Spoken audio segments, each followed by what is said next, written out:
اقبال صاحب اور ان کی اہلیہ نسرین اپنی تینوں بیٹیوں ثنا، فوزیہ اور نور کے ہمراہ 2 کمروں کے کرائے کے مکان میں منتقل ہو گئے تھے۔ اس سے پہلے وہ اپنے بھائیوں کے ساتھ آبائی گھر میں رہتے تھے، لیکن وقت کے ساتھ خاندان بڑا ہوا تو سب نے باہمی مشورے سے مکان بیچنے کا فیصلہ کیا۔ بڑے بھائیوں نے تو نیا گھر خرید لیا، لیکن اقبال صاحب نے دکان خریدنے کو ترجیح دی۔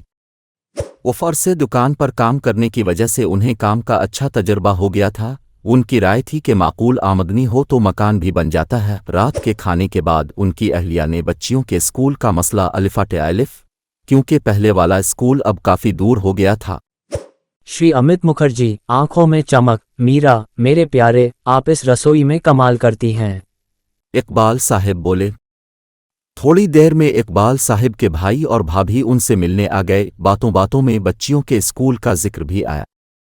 ارجن مکھرجی خوشگواری سے، ماں یہ تو دیویہ ہے، آپ ان مسالوں کے ساتھ جادوگر کی طرح ہیں۔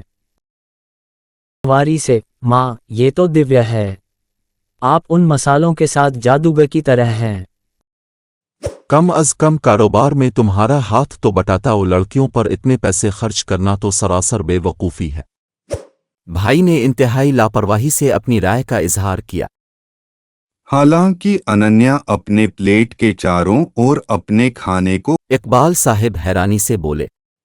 ٹھیک ہی تو کہہ رہے ہیں تمہارے بھائی، بیٹیوں کو تو ویسے بھی پرائے گھر جانا ہوتا ہے، تو کیا ضرورت ہے ان پر اتنے پیسے خرچ کرنے کی؟ اب دیکھو نا ہمارے ماشاء اللہ 4 بیٹے ہیں، تھوڑا بہت پڑھ لکھ لیں گے تو اپنے والد کے ساتھ کاروبار سنبھال لیں گے، اور ویسے بھی آج کل تعلیم حاصل کرنے کا کیا فائدہ؟ ملازمت تو ملتی نہیں ہے، بہتر یہی ہے کہ پیسے بچا کر رکھی۔ ایابے نے تو اپنی دانست میں بڑی دور اندیشی کی بات کی تھی۔ بچیوں کی ماں سے رہا نہ گیا اور وہ بھی بول پڑیں۔ بھابھی، آج کل یہی بچے ملازمت کی تلاش میں جوتیاں چٹختی پھرتے ہیں، اب آپ ہی بتائیں کیا فائدہ ایسی تعلیم کا جس سے پیٹ بھی نہ بھر سکے؟ بھابھی، اچھی تعلیم تو لڑکے اور لڑکیوں دونوں کے لیے ضروری ہے۔ اگر اچھی تعلیم ہوگی تو وہ کاروبار ہی نہیں معاشرے میں بھی کامیاب ہوں گے۔ اننیا مکھرجی اتساہ سے، ٹھیک ہے ماں۔ اقبال صاحب نے 2 ٹوک الفاظ میں کہا۔ ارجن مکھرجی اپنی مٹھائی کا سیمپل کرتے ہوئے، یہ ادبھت ہے بہن، آپ واستو میں اپنا کالنگ پال۔ بھائی صاحب نے بحث ختم کرتے ہوئے کہا۔ ان لوگوں کے جانے کے بعد اقبال صاحب کی اہلیہ ان سے شکایت کرنے لگیں۔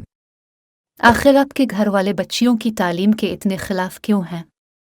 کیا ملتا ہے انہیں ایسی باتیں کر کے؟ مجھے تو غصہ آ رہا ہے ان کی سوچ پر۔ بیگم، تم کیوں پریشان ہوتی ہو؟ ان باتوں کو نظر انداز کر دیا کرو۔ کل جب یہ بچیاں پڑھ لکھ کر ہمارا فخر بنیں گی تو یہی لوگ ان کی تعریفیں کرتے نہیں تھکیں گے۔ وقت بہترین جواب ہوتا ہے، تم بس صبر کرو۔ وقت گزرتا رہا ہے، اقبال صاحب کی بچیاں تعلیم کے میدان میں آگے بڑھتی رہیں۔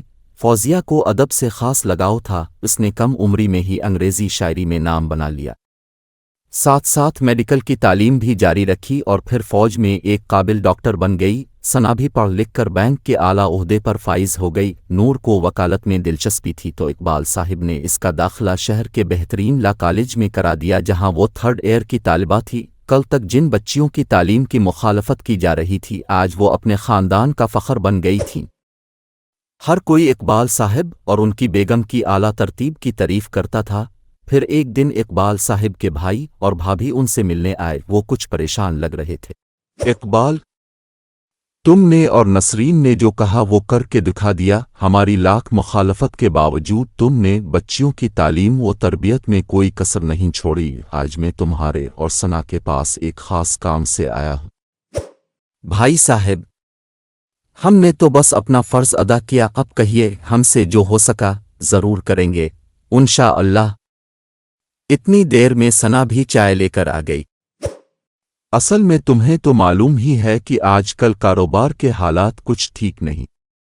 بھائی صاحب نے کہنا شروع کیا، اب بچوں کی بھی شادی ہو گئی ہے، ایسے میں ایک دکان سے گزارا کرنا مشکل ہو گیا ہے۔ میں چاہ رہا تھا کہ ثنا بیٹی اپنے بھائیوں کو کہیں ملازمت پر لگوا دے۔ ماشاء اللہ، ہماری بیٹی اتنے بڑے عہدے پر کام کر رہی ہے اور پھر اس کے تعلقات بھی ہیں۔